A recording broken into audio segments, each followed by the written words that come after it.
Good evening, friends. Welcome to YouTube channel of ambitiousbaba.com. So, National Education Policy NEP 2020, Wednesday 29th July Wednesday 29th जुलाई को एक announcement हुआ कि national education policy 2020 आ गई है। ये एक बहुत ही एजुकेशन सेक्टर में ये बहुत ही एक मेजर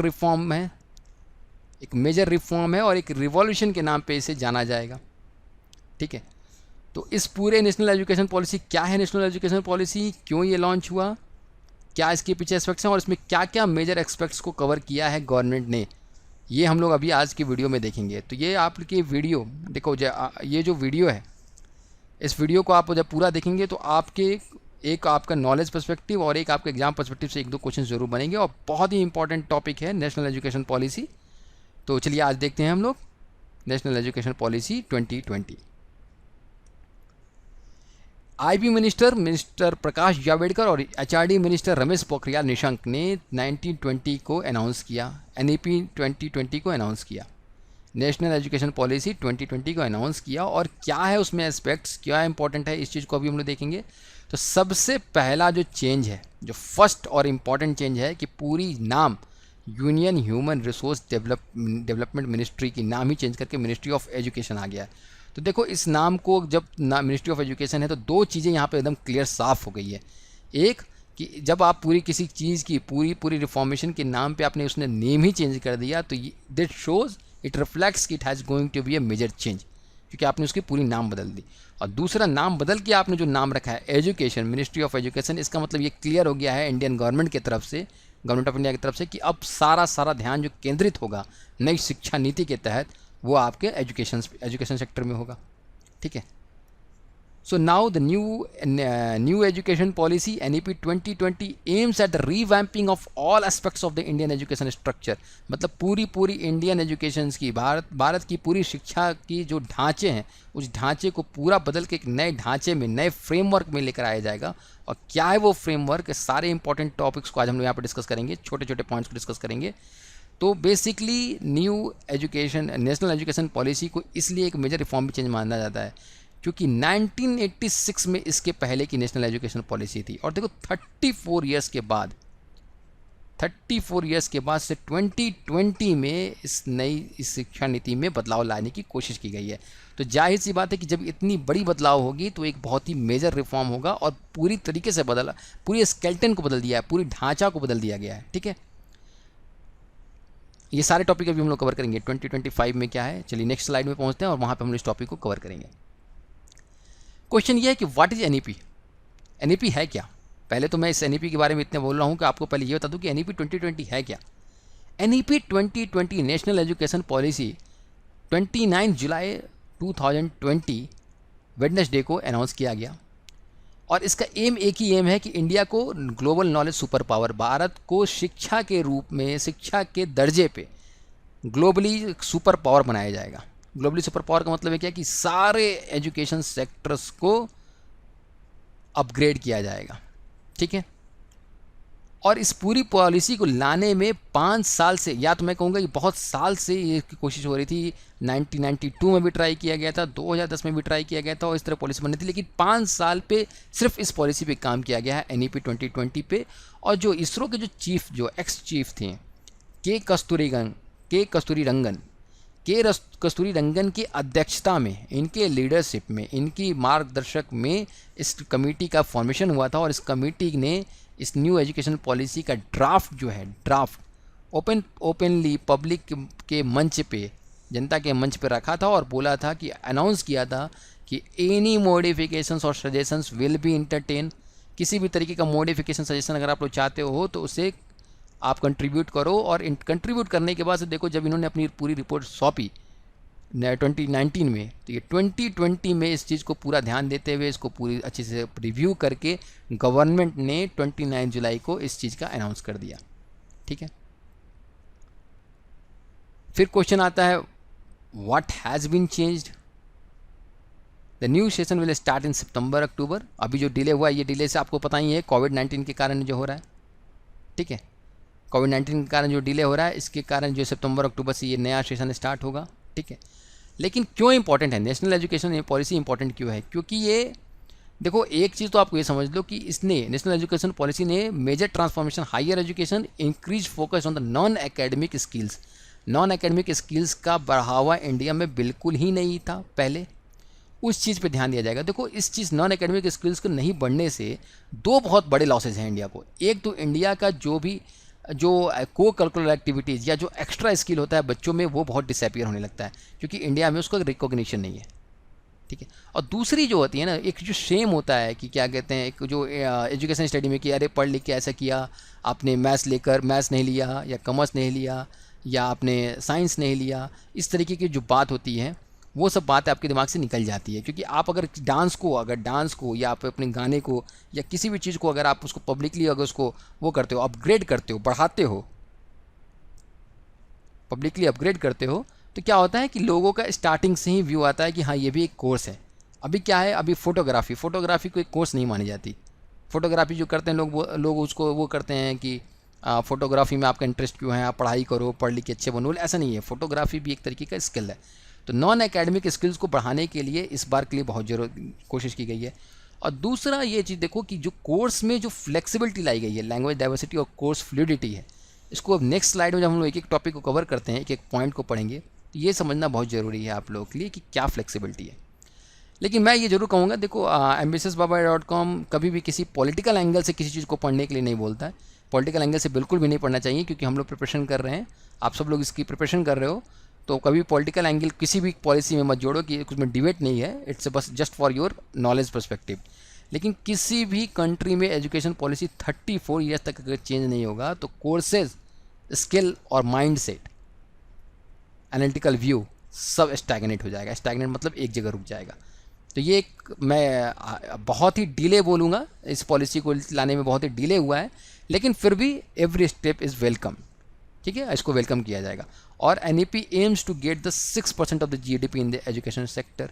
ये एक नया पॉइंट नहीं है। 6% ऑफ द GDP सेक्टर की बातें बहुत बार की गई है। हर मेजर बजट के टाइम में बोला जाता है कि एजुकेशन सेक्टर में ज़्यादा से ज़्यादा कंट्रीब्यूट होगा, लेकिन ये अभी तक 1.7 से मैक्सिमम 3% तक गया हुआ है, कभी भी इसको क्रॉस नहीं किया है।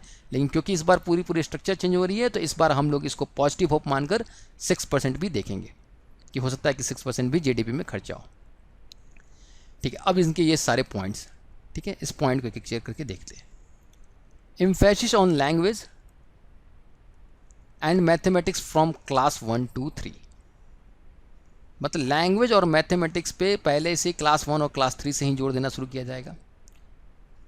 सेकेंड पॉइंट, बेसिक लिटरेसी और numeracy to be included for the children age between the 6 to 9 years. 6 से 9 साल के बच्चों के बीच में एक बेसिक लिटरेसी का कोर्स और एक न्यूमरेसी मतलब मैथमेटिक्स का एक एनालिटिकल स्किल उनको देने की कोशिश की जाएगी 6 से 9 के बीच में।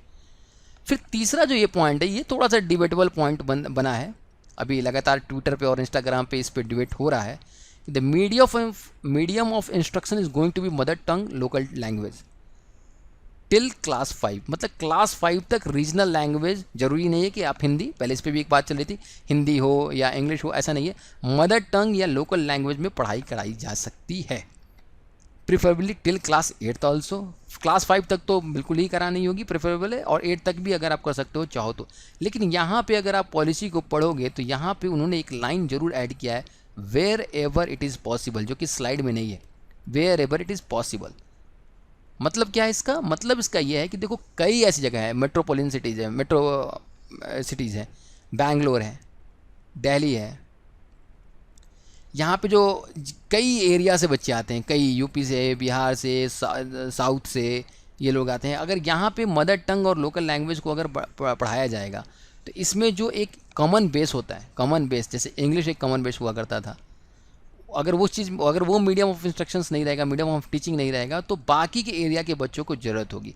तो एक तरीके से ये समाज को इस पूरी मतलब जहाँ पर अगर दिल्ली के हैं तो सिर्फ दिल्ली की, साउथ के, नॉर्थ इंडिया का है तो नॉर्थ इंडिया के बच्चे पढ़ पाएंगे, साउथ इंडिया के बच्चे उसमें एंटरटेन नहीं हो पाएंगे, साउथ इंडिया का अगर कॉलेज है, स्कूल्स है, तो उसमें नॉर्थ इंडिया के बच्चे नहीं पढ़ पाएंगे, ठीक है, क्योंकि मदर टंग और लोकल लैंग्वेज मतलब उनको सीखना होगा, उनको दिक्कतें होंगी स्टार्टिंग में, क्योंकि घर पर तो बात करेंगे हिंदी में, बाहर आएंगे तो फिर बात करेंगे किसी और लैंग्वेज में, या साउथ में तो बात करेंगे वो तेलुगु में, और जब दिल्ली पहुंचेंगे तो उन्हें दूसरे मीडियम में पड़ेगा। तो ये डिबेटेबल टॉपिक है, लेकिन हम इस डिबेटेबल टॉपिक पर नहीं जाएंगे। बस इतना समझने की ज़रूरत है कि ये बोला गया कि जहाँ तक पॉसिबल हो सके उस एरिया में क्लास 5 तक तो प्रीफरेबली, और क्लास 8 तक भी जाया जा सकता है मदर टंग में पढ़ाने के लिए। ठीक है, तो ये पॉइंट जरूर याद रखना, ये क्वेश्चन बहुत ही अच्छा है, दिमाग में रख लेना। तीसरा, पहली बार भारत सरकार ने, भारतीय सरकार ने, गवर्नमेंट ऑफ इंडिया ने बाल वाटिका को इंट्रोड्यूस किया। बाल वाटिका देखो, प्री नर्सरी स्कूल जिसको बोलते हैं, जिसको प्लेवे स्कूल बोला करते हैं, ये आज तक, ये अभी तक सिर्फ प्राइवेट फर्म्स का प्लेग्राउंड था। लेकिन गवर्नमेंट अब इसमें इन्वॉल्व होगी, गवर्नमेंट इसमें अब घुसेगी, और गवर्नमेंट को भी अब ये लग गया है कि बाल वाटिका मतलब प्री नर्सरी जो स्कूल्स हैं वो बहुत ही इंपॉर्टेंट है, प्लेवे स्कूल्स हैं। ठीक है, तो बिलो द एज ऑफ 5 जो बच्चे पढ़ते हैं, इनके लिए अब बाल वाटिका पे ध्यान दी जाएगी। और इसके जो न्यू सिस्टम्स में देखा जाएगा तो the new system will have 12 years of schooling with 3 years of the anganwadi और द प्री स्कूल। से देखो कितना इंपॉर्टेंट हो गया, 3 साल की प्री स्कूलिंग होगी, और पहली बार इस पर ध्यान दिया गया है, नहीं तो अभी तक सिर्फ प्राइवेट प्लेयर्स इसमें थे, प्लेवे स्कूल्स में। और coding will be taught from the class 6, class 6 से ही कोडिंग स्टार्ट कर दी जाएगी। कोडिंग, सॉफ्टवेयर, आपको कोड बनाना है, क्योंकि जिस तरीके से इंडिया डिजिटल इंडिया की तरफ मूव कर रहा है, जिस तरीके की सारी चीज़ें अब प्लेटफॉर्म, सॉफ्टवेयर प्लेटफॉर्म पे आ रही है, उससे बिल्कुल जाहिर सी बात है कि अब जो है कोडिंग या इस तरह का, और कोडिंग से मैं आप लोग यहाँ पे एक चीज़ और भी बता दूँ, कोडिंग से सिर्फ कोडिंग नहीं डेवलप होता, कोडिंग से एनालिटिकल व्यू बढ़ता है, एक सोच बढ़ती है, एक एल्गोरिथम बनता है, एक अप्रोच बनता है। ठीक है, दूसरा, ये vocational education will start in class 6th grade and will include the internship. यही मैं इसी की बात कर रहा था, नॉन एकेडमिक स्किल्स। जब भी मैं एम्बिशियस बाबा का वीडियो बनाता था फाइनेंशियल एंड बैंकिंग अवेयरनेस का, तो एक चीज़ ज़रूर बोलता था कि मैं ये स्लाइड 2 पर्सपेक्टिव से बनाता हूँ, एक नॉलेज पर्सपेक्टिव से और दूसरा एग्ज़ाम पर्सपेक्टिव से। इंडिया में जितने भी कोर्सेज का स्ट्रक्चर्स बनता है, ढांचा बनता है, उसमें नॉलेज पर्सपेक्टिव को ही ध्यान देते हैं, उस चीज़ पे ध्यान नहीं दी जाती कि जॉब पर्सपेक्टिव, ऐसा कोई कोर्स हो जिससे जॉब लगे, जॉब मिले, जॉब में हेल्पफुल हो, फोटोग्राफी, आपका क्या कहते हैं, कुछ singing, dancing, drawing, sketching, cooking, इस तरह के जो वोकेशनल एजुकेशनल कोर्स होते हैं वो अब क्लास 6th ग्रेड से स्टार्ट होगा, जिसमें भी बच्चे का इंटरेस्ट डेवलप होगा, बच्चे को उस तरीके की कोर्स दी जाएगी। तो ये बहुत ही इंपॉर्टेंट है, और ये सब सिर्फ ये हम अभी तक हम लोग बाहर के फॉरेन एजुकेशन इंडस्ट्रीज़ में देखते थे, अब इंडिया में भी एजुकेशन आएगा इस तरीके का वोकेशनल एजुकेशन। ठीक है, देन अब ये जो हम लोग स्टार्टिंग से बोलते हैं 10+2 में कितना रहा, 10+2 का मतलब हम लोग का होता था 12th क्लास तक, 10+2, ओके, 12th क्लास तक। ये 10+2 के पूरे सिस्टम को डिस्कार्ड कर दिया गया है इस बार, और सिस्टम है 5+3+3+4। अब इस तरह बोलेंगे 5+3+3+4। दिस इंक्लूड्स पहला वाला एज कितना है, 3 to 8, मतलब 3 साल से 8 साल के बच्चे वाले जो हैं 5 वाले स्कीम में, 8 से 11 में 3 हो जाएगा, फिर 3 हो जाएगा, फिर 4 हो जाएगा। तो 3, अगर आप उसको देखो, इसमें 3 साल की प्री इंक्लूडिंग है, प्री वो प्लेवे स्कूल्स हैं, और इसके बाद इसमें बचा 2, तो 2 + 3 5 + 3 8 + 4 12। तो 12th क्लास तक, और 3 including 3 years of the playway school. समझ रहे हो ना, कोर्स जो है 10+2 से अब चेंज होकर 5+3+3+4 हो गया, इसका 5+3+3+4 हो गया। और ये एज कब से स्टार्ट हो जाएगा, 3 से स्टार्ट हो जाएगा। एज 3 से स्टार्ट है, मतलब प्री स्कूल 3 साल का होगा, तो इसमें बचा 2, 3+2 5 होता है ना, फिर 2 + 3 + 3 + 4, दैट विल 2 + 3 5 5 + 3 8 8 + 4 12। तो ये 12 क्लास तक आप पहुंच गए, तो ये 3 ईयर्स का प्री स्कूल को इंक्लूड किया गया है, प्री स्कूल मतलब प्लेवे को इंक्लूड किया गया है, तो ये भी बहुत इंपॉर्टेंट है। Now the provision states to divide classes 9 to 12 into 8 semester. अब 9 से क्लास 12 तक को 8 सेमेस्टर में बांट दिया जाएगा। ठीक है, then as per the new education policy, board exams for the class 10th and the 12th will be continued but redesigned with the holistic development as the aim। ये भी बहुत इंपॉर्टेंट है। देखो, कोई मैथ्स में बहुत स्ट्रांग होता था, अचानक से मैथ्स में 90 स्कोर कर गया, और इंग्लिश में उसकी मार्क्स आ गए 30, या वो फ्ले हो गया, तो फेल हो गया, ऐसे फेल डिक्लेयर करते हैं। इस तरीके के अप्रोच को मेरे ख्याल से अब डिस्कार्ड किया जाएगा। अब एक हॉलिस्टिक व्यू से देखा जाएगा कि ठीक है, अगर कोई मैथ्स में स्ट्रांग है, इंग्लिश में कमजोर है, नो प्रॉब्लम, उसका एक तरीके से उसकी हॉलिस्टिक व्यूज़ देखो, उसके ऊपर से देखो। हॉलिस्टिक व्यू का मतलब क्या होता है, एक पूरा ओवरऑल व्यू देखो, ओवरऑल व्यू में वो लड़का कैसा है, इस तरीके का अप्रोच दिया जाएगा। अब ये आने पर आपको क्लियर होगा, जैसे इस पर कुछ और भी आएगा इन्फॉर्मेशन, तो एम्बिशियस बाबा आप लोग के सामने एक वीडियो लेकर आ जाएगा इसके लिए। Then marksheet of the class 10th and 12 board will have skill and the capability sections. अब स्किल्स, क्या आपके इंपॉर्टेंट स्किल्स थे, क्या आपकी कैपेबिलिटीज़ है, इस तरीके के सेक्शंस भी बने रहेंगे, ठीक है। अब एग्ज़ाम के जो मॉडल्स होंगे वो एनुअल, सेमेस्टर, मॉडलर एग्जाम्स होगा। कोई एक मॉड्यूल कंप्लीट हुआ तो एक मॉड्यूल का एग्जाम होगा, सेमेस्टर, एनुअल्स तो होता ही है, ठीक है। Importance of board exam to be reduce to decrease the pressure, ये बहुत ही इंपॉर्टेंट है। Exams can be conducted twice a year. ये इतना ज़्यादा मेंटल स्ट्रेस देता है आजकल के स्टूडेंट्स पे। कई बार लड़के अपने मार्क्स को लेकर, अपने बोर्ड के एग्जाम्स को लेकर इतना ज़्यादा स्ट्रेस में चले जाते हैं कि उन्हें बहुत प्रॉब्लम होती है। तो इस चीज़ को रिड्यूस करने की बात बहुत दिनों से चल रही थी। कई PIL इसके लिए आया था कि education system need to be change. तो आज उसका एक बहुत ही सटीक जवाब दिया है गवर्नमेंट ऑफ इंडिया ने कि yes, education system has to be change and this way it has to be change. तो किसी भी तरीके का स्कीम हो, इसको हम लोग बिल्कुल अच्छे से स्वागत करेंगे। सभी लोग स्वागत कर रहे हैं इसका, इस डिसीजन का। Then higher school curriculum will have flexibility for the subjects, which means there will be no rigid separations between arts and science। ये इतना अच्छा व्यू है, ये फ्लेक्सिबल स्टडी। ये आज तक के फॉरेन इंस्टीट्यूट्स और बाहर के इंस्टीट्यूट्स, मतलब फॉरेन इंस्टीट्यूट्स में देखा जाता था, बाहर के कोर्सेज में देखा जाता था। मैथ्स का कोई बंदा जिसे कॉमर्स में अकाउंट्स के सब्जेक्ट में इंटरेस्ट है तो he can go and opt this account subject also. Maths का कोई लड़का, बायो का कोई लड़का जिसे फिनेंशियल स्टडीज़ पढ़ने की बहुत ज़रूरत है तो वो कॉमर्स का फिनेंशियल स्टडीज़ को पढ़ सकता है। कॉमर्स का कोई लड़का इसको बायो के किसी टॉपिक में बहुत इंपॉर्टेंट है, केमिस्ट्री के किसी टॉपिक में वो उस चीज़ को लेता है। तो interdisciplinary exchange of the subjects बहुत ही इंपॉर्टेंट था और ये फ्लेक्सिबल स्टडी इस बार के स्कीम में लॉन्च किया गया है, ठीक है।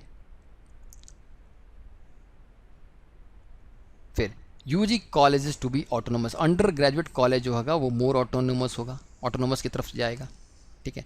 Student can pursue the two streams together. देखो इस, चलो यहाँ पे 2-3 चीज़ों पॉइंट को एक में मैं आपको समझाता हूँ। ये जो multiple entry and exit program है बहुत अच्छा है। जैसे कोई लड़का अगर एग्रीकल्चर से कुछ कोर्स कर रहा है और फर्स्ट ईयर के बाद से उसने उस कोर्स ड्रॉप कर दिया, तो अभी तक क्या होता था कि आपने डिग्री कंप्लीट नहीं किया, आपको डिग्री नहीं मिला। अब इस तरह के कंसेप्ट्स को खत्म कर दिया गया।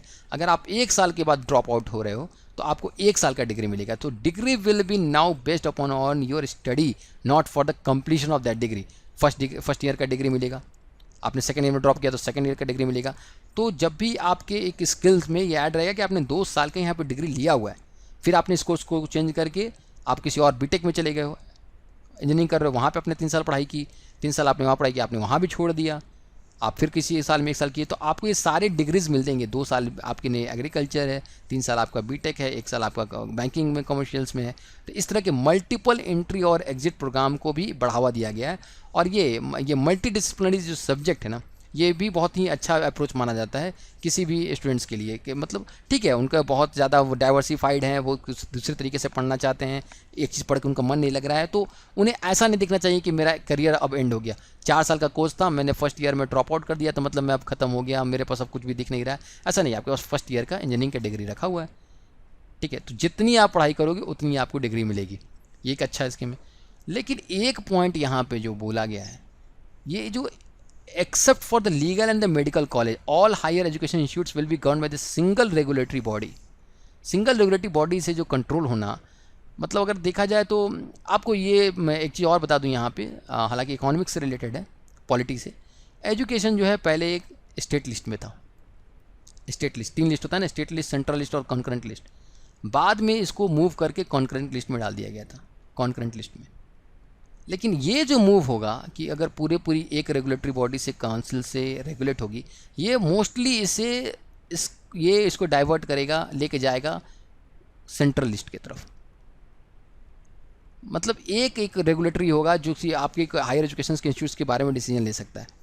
तो वो थोड़ा सा अप्रोच जो है स्टेट्स पे डिपेंडेंसी नहीं छोड़ा जाएगा, ठीक है। ये भी एक डिबेट पॉइंट है, इस पर भी हम लोग देखेंगे, अगर एक हो सकता है तो एक बड़ा वीडियो बनाएंगे जिससे हम लोग पहले कंसेप्ट को देख लेंगे कि क्या इससे फ़ायदा होगा, क्या इम्पैक्ट होगा, क्या लॉसेज होंगे। तो ये एक चीज़ याद रखना कि अब जो है एक रेगुलेटरी बॉडी बनेगी जो कि आपकी पूरी, जैसे कि AICT, NITS, UGC, ये सब जो कोर्सेज है ना, ये सबको अब ड्रॉप करके, डिस्कार्ड करके अब एक हाई रेगुलेटरी बॉडी बनेगी एजुकेशन के लिए।